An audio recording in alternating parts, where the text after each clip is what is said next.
Welcome to the CE Pro podcast. I'm Executive Editor Arlen Schweiger. So how's your 2020 going so far? Sure, it'd be easy to make a bad joke about this year, but the reality is, for many integrators out there, the answer might surprise you. This week, editor Jason Knott checks in with HTSA's Tom Doherty, Sound United's Frank Stearns, and Origin Acoustics' Jeremy Burkhardt to see how the industry is really handling this challenging year.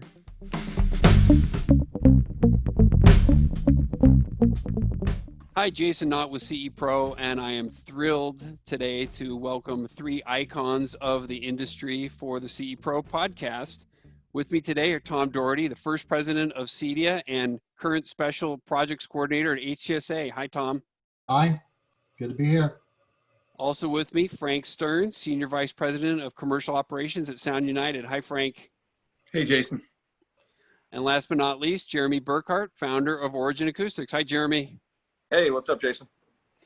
Thanks for joining me today, guys. So combined, all three of you have 100+ years of experience. I didn't do the actual math, but I know it's probably way up there. But it's probably safe to say that you've never experienced something like we've all seen happen in the last 90 days to the industry with this coronavirus pandemic. Some segments seem to be weathering it fine. Others are spotty. We went out to our audience and asked them to ask questions of this power trio. We got a handful of questions in that we're going to pose today to this group. And I think it's going to be a great discussion that everybody's interested in hearing their wisdom and their knowledge and hopefully a little bit of guidance for everybody in the industry. So let's jump right into it. Tom, let me start with you. What are you hearing from your dealer base at HTSA? So we, this I think started middle of March and we're in this 90 days. I don't know if my math is correct or not. Early on, there was just a lot of unknown. What we were hearing immediately was they were not getting cancellations from their clients. So we felt great about that. They might have been some postponements. We have been surveying our group every 30 days and reporting to our vendors. And early on, since there was complete unknown, people were pretty pessimistic. Now, it was regionally based. In the East and in the Northwest, where those areas were shut down, people were predicting, to be down 50, 60, 70%. Other parts of the country, like Florida and the South, they weren't worried about it. As time has gone on, people have continued to improve their outlook, and in fact, some people now are predicting that they're going to be flat or up. But overall, a little bit down as an average across the U.S. And really what's come to roost is as our clients or their clients have been using their systems more than ever, they're realizing that, boy, I need a better network. I wish I had better audio. We need a bigger TV. Hey, the weather's going to be great in New York here now and in other parts of the country. We need great outdoor audio. We need great outdoor television. So the optimism is pretty strong overall from the group. I can say that. Frank, same question. What are you hearing out there? So, as you know, Sound United has a number of different brands, 6 different brands, and we sell across all of the different channels. And what we found is a very mixed bag. Like Tom says, originally, everyone really freaked out and thought that this was going to be just awful, down 50 or 60%. In fact, we did a number of worst case budget scenarios predicting 60% declines for a couple of months, and that didn't happen. In fact, we're substantially above that. But what we see is a mixed bag by channel and by region. So much of the CI dealers, if you're not in New York or California, have actually seen pretty strong business. And like Tom says, they were declared essential services. And that meant a lot of network and home office work. And while they were in a house to do that, there was additional work, upgrade TVs, upgrade sound, outdoor sound. And what we saw is that on the whole, over the past 90 days, the CI channel that we look at has been down around 15%, with some markets being up and some markets being off more. Other channels, predominantly brick and mortar, were shut down for an extended period of time, and that caused much deeper disruption at more traditional retail. In terms of online business, we saw a great deal of growth, in fact, a doubling, holiday level sales or better. And we are seeing things continue to evolve as more and more states reopen, more and more people get back to work. My prediction is that in the short term, in the next couple of months, we're likely to see a growth, positive growth over previous years. And after that, I think things might take a little bit of a dip. What I see is some pent-up demand. Customers maybe didn't want anybody in their houses. They've been home for a few months. They're starting to think, boy, it would be nice if I had a better TV, better sound, something in the backyard. And that'll happen. But as we get further into the fall, I think we might have a little bit of a dip when some of the stimulus money runs out, and or we get some layoffs from companies that took government money and when that expires. So we're predicting a bit of a recession towards the fall, maybe 5 to 10% through the winter. And then if we don't get another big resurgence, we think next year will be very strong. So just to follow up on that, are you saying or seeing that the pent-up demand is upgrade projects, or are you seeing and the dip is going to be a lack of new projects, or where does that breakout come? Yeah, the pent-up demand is upgrade projects or projects that have been in the works for some time to finish up. And we see and hear a little bit of a slowdown in the commencement of new products or new projects, especially projects that would have started around the time that the pandemic started, and that customers were concerned, maybe didn't want to make a commitment or didn't want anyone in their house. So we think there could be some pipeline slowdown later this summer and fall. So Jeremy, turning to you, your dealer base, it sounds like, are still cranking. Well, you know, we're fortunate that we have a majority of the CE Pro top dealers, and we also have a small dealer base. We have about 400 people that make up the great majority of our business, and they're highly specialized. They're guys like, you know, Tom when he ran his business, and we've got good guys that they're really not slower. I haven't seen a dip. Okay, we had the initial downturn, which was the first 60 days, but this month will be our biggest month ever. So I don't know how to explain it. I mean, maybe it's because we're essential and a lot of our guys were out there. I didn't have to suffer through what Frank was describing with retail. One of my business partners is in the retail business big time, and his life really sucks right now. It's hard to get back from that. But I look at the installers and I look at, you know, new construction, all being essential. I mean, out here in Vegas, they never stopped framing homes. They never stopped putting up drywall. All the dealers didn't stop putting in speakers.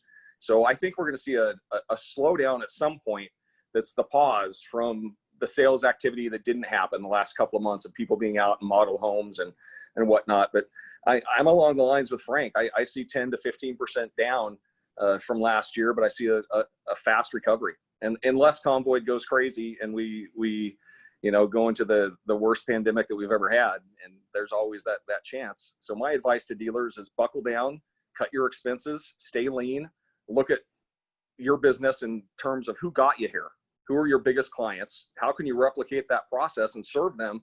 And, you know, maybe you don't make a lot of profit, but you come out on the other side healthy. I saw a lot of people go out of business in 07, 08, and it was bad business practices. Don't chase, be lean from day one.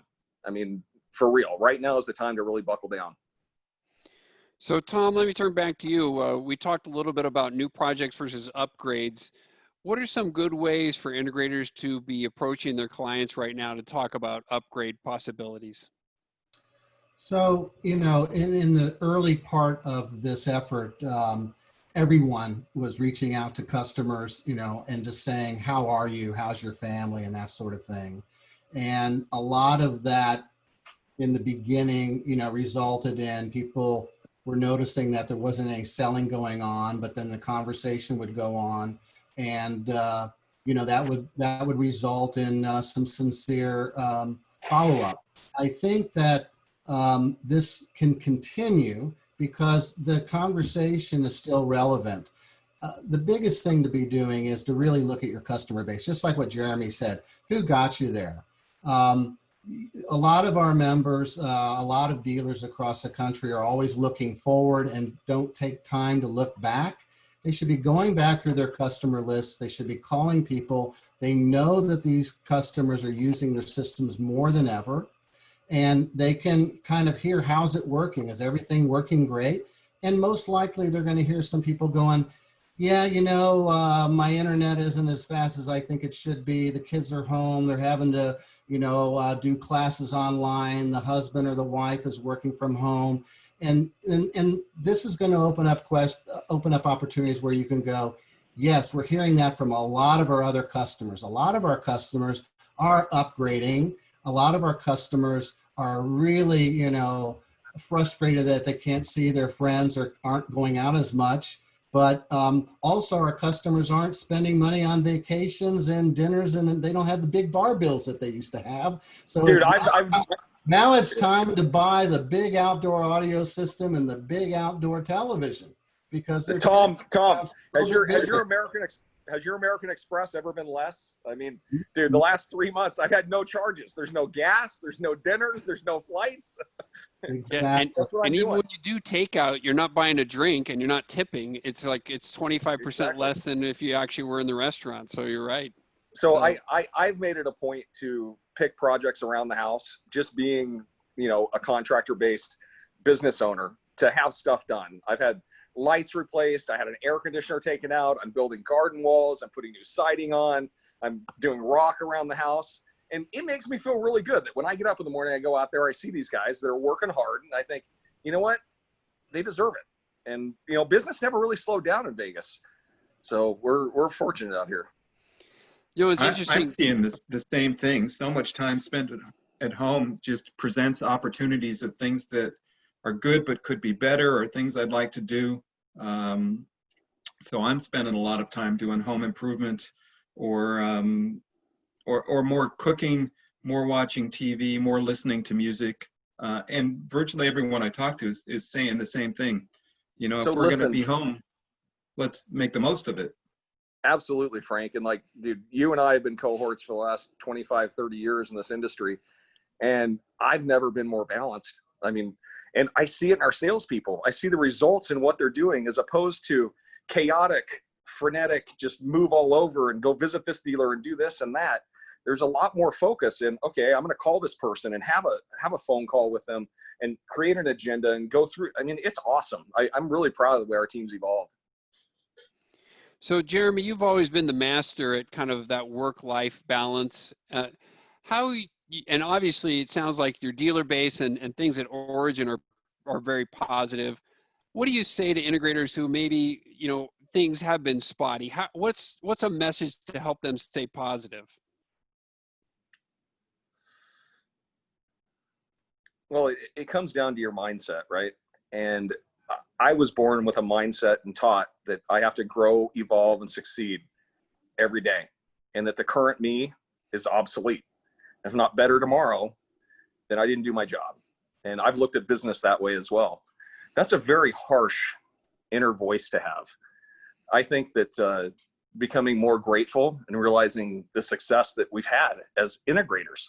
I mean, I look at Tom. Tom, who would have thought you could have a 40-year career doing audio?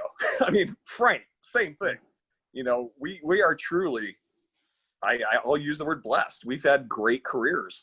And it's because we provide an exceptional service. And as a dealer, if you're looking at yourself and being a little critical, step back and ask yourself, what's the level of your relationships? Because that's really what creates this business. You know, you don't have to have as many clients as some of our dealers where they're doing, you know, hundreds of tract homes a month. You can have a few clients and still be tremendously successful if you design your business plan properly. So set your goals, know what your goals are, share them with people, believe in them, and hit them. And that's what makes me happy. I mean, I don't know what makes most people happy, but that's what works for me. I know for me, Jason, you know, I just made a major job transition, big new job. I find the bathroom, kind of get settled down a little bit, and then we have a pandemic and everything goes out the window.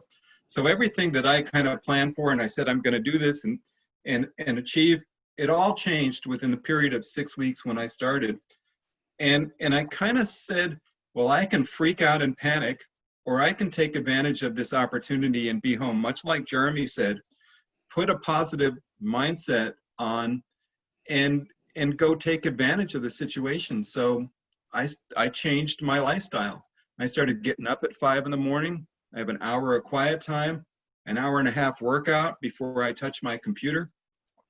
I'm way more productive being at home. I don't get interrupted. We haven't missed a beat with Zoom video calls and everything else. We're getting a ton more work done. And then I've been eating better. I'm not drinking, 2 drinks a night. It's 2 drinks a week. I cook all my own food so I can control what's in it. So I've dropped 20 or 30 pounds and I feel great. Frank, will you marry me? Yes, Jeremy. Well, I think all 3 of your beards just fell in love with each other. So let's talk about some direct business tips for the audience. So Frank, let me stick with you. What are 3 tips or a handful of tips that you might have for a custom integration company right now to thrive and survive? Some of them have already been mentioned by Tom and Jeremy. So number 1, manage your cash. So Jeremy said it really well. Get through the crisis. Maybe you don't make a killing, but you got to survive. So look at what you do and look at where you spend money and look at where you must spend money and where it's okay to not spend money. So manage your cash. If you have access to government loans or a line of credit, draw on it now so it's available to you should you need it, and you don't have to go find it when you get in a crisis or if you get in a crisis. Look at your employees. If you have any employees that you're not high on and you're thinking maybe they're not the right people, take advantage of this time to weed out your weak performers and save some money. When you come out on the other side, you can rebuild and rehire, but no sense carrying someone through that you have to pay for and subsidize if you're not really committed to them and you think it might be time. So take advantage of this opportunity to top grade your staff. Number 2, reach out to your existing clients, like Tom said. Ask them how they're doing, maintain the relationship, ask them how living and working at home is, ask about networks, upgrading audio experiences, upgrading video experiences, maybe projects, backyard sound, etc., and you'll generate a lot of new business there. And the third thing I would say is don't stop marketing and don't stop branding yourself. I think the worst thing you can do is put your head in the sand and not tell customers that are interested that you're out there and available for business. So those would be my top 3. Yeah, Tom, Frank just kind of touched on the employee issue. Is now a good time for an integrator to be looking at acquiring top talent from other companies or even possibly acquiring a competitor? We're getting feedback from a number of our members that they are receiving great resumes now because there's great talent out there. And some of those people that are great might be working for a company that is maybe now under the stress. They're wondering, how solid it is. So clearly you should always have your eyes on talent. At the same time, I think the one area where our industry has always been pretty weak is from day one of the creation of CEDIA, the number one thing was in terms of a challenge to businesses is finding people. And yet our industry has not done a great job in finding new young people. And what I'm saying about that is, can you imagine graduating from college this year and what the job market is like? Businesses should be in touch with their local colleges and universities. They should know Tom, Tom, let me vibe with you. Let me Go ahead. yeah. So they should know who the head of the department of the computer science department is, who is the head of the business school, and they should be pitching what our industry is about, and they should let them know that their students have an opportunity in one of the most exciting industries on the planet. People that know about networks should be working in our industry. People that know about social media marketing and these sort of things should know about our industry. And we should to these people and having an internship. There's all kinds of kids right now that don't have a job that could be hired at least for some onto your database and customer list, and have them, you know, help you do the work that you're not doing right now to get your fingers on it, and then bring in some youth and exuberance into your company and have some new young ideas. You want out of the box thinking, bring in some young people. That's what I think they should be doing. Don't worry about trying to acquire another company. Don't worry about trying to steal your competitors' employee. Why don't you find people that are smart, that know some things that can contribute to your business? That's my thing. Go ahead, Jeremy. Well, I think the point you made is really valid. But it's based on. But it's based on. I've got feedback. I'm getting feedback. Is that? It's coming out of, I think, your speaker, Tom. There we go. He muted. Okay. When you step back and you look at, ask me the question again. The question was, is this the time to be looking at bringing in new talent to your team? Frank mentioned a term called top grading earlier, and that was written by Smart, father and son, Jeffrey and his son. That book taught me to always have a virtual bench. So if tomorrow Frank needed a job, I'd hire him. He's on the bench that I've always wanted to work with, right? But that's not really the case. If it was, you know, certain people. So in your brain, you have your virtual bench. And as a company, I guess if you're not constrained by sales and marketing and installation, you would go out and spend. I don't know if right now that's what I would do. I think I would hunker down and just block and tackle until we get out of this pandemic, because, you know, there were fortunes lost in my family during the Great Depression, and you just don't know what's going to happen. And I'm not doom and gloom. I think that we're going to have a nice recovery, but you got to be careful. Jeremy, let me stay with you on that kind of that same theme. You know, there's so many different subcategories that are hitting the custom integrator right now, from the security side to wellness to lighting fixtures. Is now the time to be focused, and as you said, on what got you to the table, or is now the time to be looking at some of those diverse categories? I've always believed that you have to pick a niche and kick ass and rule that niche. And, you know, we're really fortunate. 80% of our business is in ceiling speakers. That's a very simple business. You make a speaker, it goes in the ceiling. The dealer makes 65, 70 points on it. It's repeatable. You go back to, you know, when Ivan invented the switcher or the volume control at Niles, and, you know, what we did with making custom installation, and you look at it now with the amazing digital systems that are out there and streaming from, you know, Denon to others. It's pretty amazing what you can do in your house with a pair of speakers. So I say stick with what's got you here. Stay lean, but you can't ignore opportunity. I mean, you got to keep your eyes open to it, but then it becomes an analysis, you know, and you just have to use the scientific method to find the right way. Frank, what do you think about that? Well, I pretty much agree. You need a value proposition that's consistent, and you need to stick with it, and you need to be very good at it.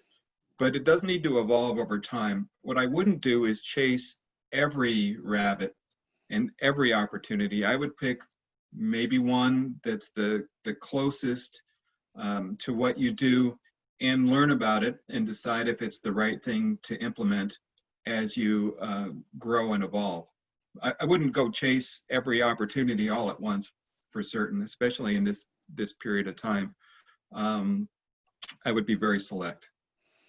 So kind of on that same front, we have this growing mix of commercial, corporate, whether it be light commercial in restaurants, hotels, hospitality, houses of worship, as well as corporate boardroom business, really becoming a higher and higher percentage of the market for integrators.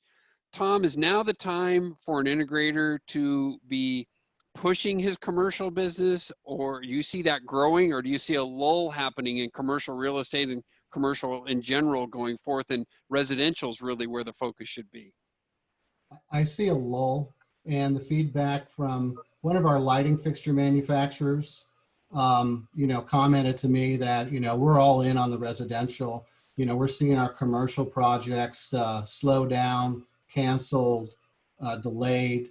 I think the commercial market's going to take a hit. Now, at the same time, I think you can pivot.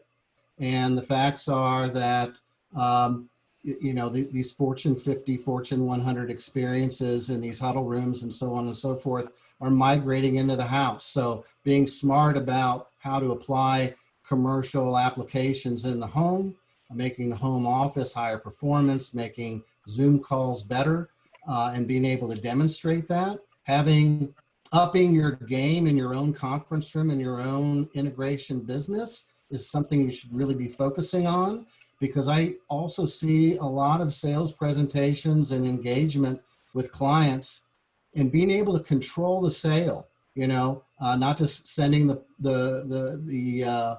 sending the proposal over via email or even meeting them in their office. You get the proposal out, they want to go right to the bottom line. I mean, by being able to control sharing the screen and doling out the information and walking them through.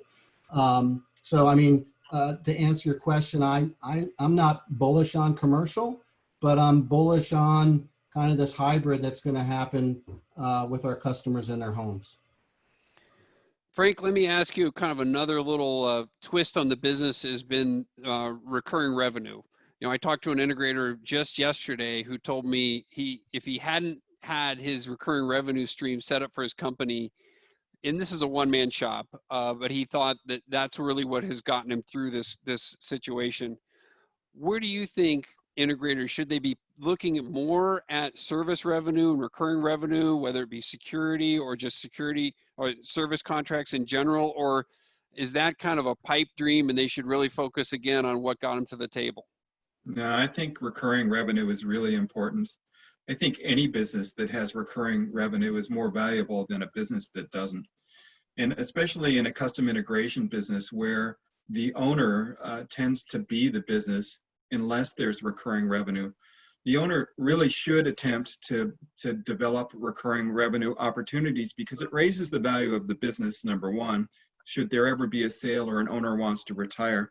Number two, it provides insurance against downturns like we have here because it provides for incoming cash flow, which is huge. So those two things together are just more reasons than anybody needs to go look for recurring revenue if you're not already doing it. I think it's a no-brainer. Yeah, Jeremy, are you hearing from your dealers that they're pursuing recurring revenue opportunities? Well, I can tell you from my own personal experience with a CE Pro Top 100 dealer here in Vegas, Eagle Century. They call on my house. They did my installation, and they charge me $144 a month. And I'm getting a deal because they monitor my entire network. If I have a problem, they send me a text and have somebody out within 24 hours. And it's pretty cool. Like this month, I've gone through an Apple TV. I've had to update the software on my Sony panel. I added a wireless access point outside. And all of this, to me as a consumer, was a deal. But you know what? For the next 9 months, I might not need anything. And that's the value to me. I can call them and they deliver it. And it's cool. So if I were a dealer, I would sell absolutely like what Joey pitches with reoccurring contracts and service. You have to do that. You do. Yeah, it still blows my mind that Best Buy sold 2 million subscribers to its total tech support program for $17.99 a month. So do the math on that. Add that up, times that number, and then look at the multiple they got on Wall Street. That's why their stock exploded. Yeah, and all that is the ability to call somebody at Best Buy. It's not even actually to service the piece. It's just the ability to call them. So, all right, let's talk about some final messages on how to make sure that you boost the bottom line. Let me start with you, Tom, on that one. What is some advice for an integrator on right now what he should do to boost the bottom line? And I'll go around the table here. I think it's really looking at these quick turnaround projects that you can do. We've been used to, in a strong economy, chasing these whales and doing these big jobs. But now that we're in the summer months and such, doing outdoor audio system installation is quick, easy, gives the client a lot of satisfaction, results in a lot of positive word of mouth, and it's highly profitable. So any jobs that you can do that you can quote fast and deliver quickly is what you want to focus on. Jeremy, what's your advice for boosting the bottom line? Well, as a custom integrator, and what's the size of the typical custom integrator, Jason? How many employees? 7. Okay, 7 employees. So you're a person that has 7 people that work for you. Probably 3 of them work outside and you're doing installation. You're managing it and overseeing it. You're probably the salesperson. You might have an assistant and somebody inside that does accounting. That's a pretty lean business. So when I look at large corporations, you start looking at headcount, how much headcount you can cut. But I don't think it's necessarily cutting headcount. I think it's getting super aggressive to change the bottom line. In this economy, I can see so many ways that people have sold me things. I forgot to mention the gate guy as well as the pool guy, but all these people, I have been attracted to it because it's like, this is really cool to see. And it's almost been an experiment in my mind to see the type of service I could get. But if you want service out there, and I think that we do serve the 1%, at least at Origin Acoustics we do, and people want better service. And, as an installer, as an integrator, the best thing you can do is sell your relationship and don't lower your prices. You don't need to. Okay. You're needed and you're wanted. So it's not about making a deal, and it's not about trying to find new customers right now. I really don't believe that's what it is. I believe it's about using the network you have, the people that you've already done business with, your clients, their friends are your clients. Work the relationship. If you own the relationship and you're truly of value, you're going to win. Frank, what do you think? Oh, you're muted. Sorry. There we go. Some of them we've already mentioned. Look for recurring revenue opportunities. That's a big one. And then the second one, similar to what Tom said, is take advantage of the current situation. Your clients are likely sitting at home. They've been at home for months now. Many of them are getting used to being at home, and they need certain things at home, or they want certain things at home that you can provide. So we talked about commercial versus residential, and I think it's a no-brainer to focus on networks and bandwidth and home offices. I don't think many of us are going to go back to work. I think a lot of people are going to keep working from home because I agree.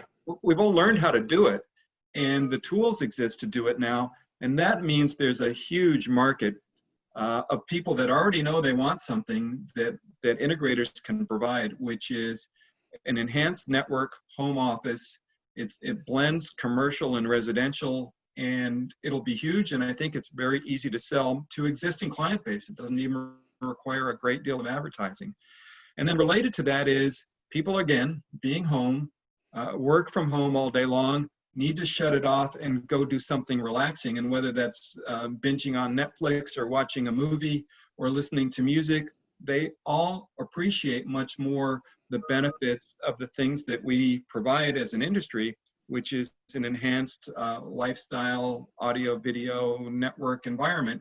And they're ripe for upgrade sales. And those upgrade sales are pretty easy. They don't cost a lot of money to develop the clientele because they already exist. And adding backyard and everything else is just plus business opportunity. And if an integrator is smart, like Jeremy said at the beginning of this podcast, we could be booming as an industry, and a lot of integrators could come out much better than we went into COVID. Let me ask you something to follow up on. You mentioned earlier how your online sales at Sound United had grown. Obviously, you guys play in that retail channel and the online channel. Is that something that integrators should be exploring, is expanding their online element right now? You mentioned that they shouldn't be marketing. I can tell you, CE Pro, our web traffic has doubled since the pandemic in terms of the number of people that are coming to the website. So I think people in general are going to websites more? Or is that just out of bounds for this channel? I'm not thinking that's an area where most integrators should focus in this channel. The part I of it agree. that integrators should take notice is that consumers are desiring new things, upgraded things, enhanced things, and they want to make being at home more pleasurable. And that means opportunity for an integrator, in fact, a bigger opportunity than an online player, because the consumer's at home, they're bored, they're thinking, well, maybe I should shop, and the only place they know to get things is to have Amazon deliver them. But if the integrator reaches out and rekindles a relationship, the integrator is likely to sell 2, 3, 4, 5 times more than a consumer would buy just by virtue of online shopping. So I just think it speaks to the opportunity, as opposed the opportunity that consumers want to buy more, as opposed to the opportunity to just have an online store. All right. Any parting message that anybody would like to say to our audience about where they think the next few months are heading, what integrators should be doing, how they stay positive, all the subjects we've talked about? Tom, any final message to the audience? Well, just look at this platform that we're currently using right here today on this call. And I think that there are all kinds of innovative things to be doing with our client base on Zoom calls. For instance, I wanted to stay on with, what are things to do on the bottom line. People are using these Zoom calls not just for home office work, but they're using it to connect with their families. And, now many of them are, huddled around a laptop.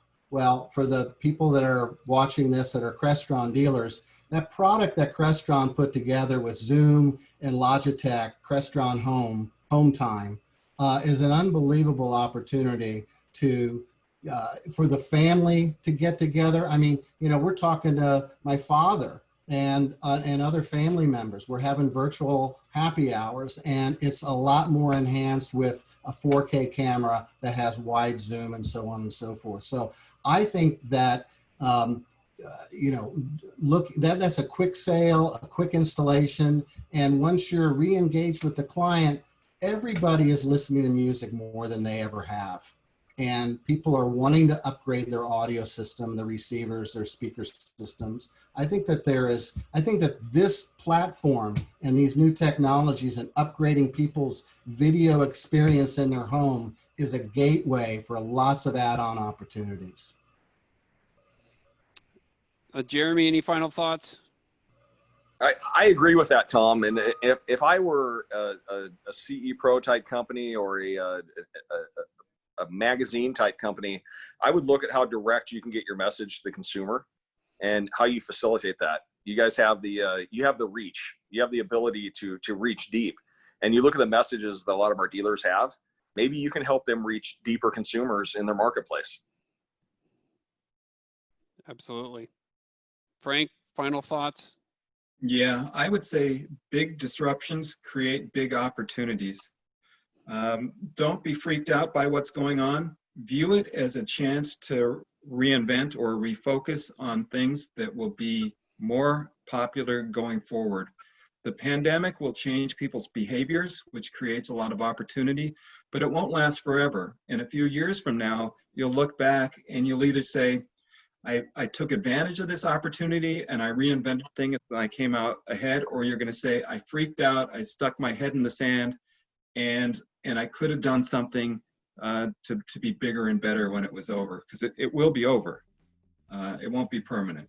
So that's my word of advice.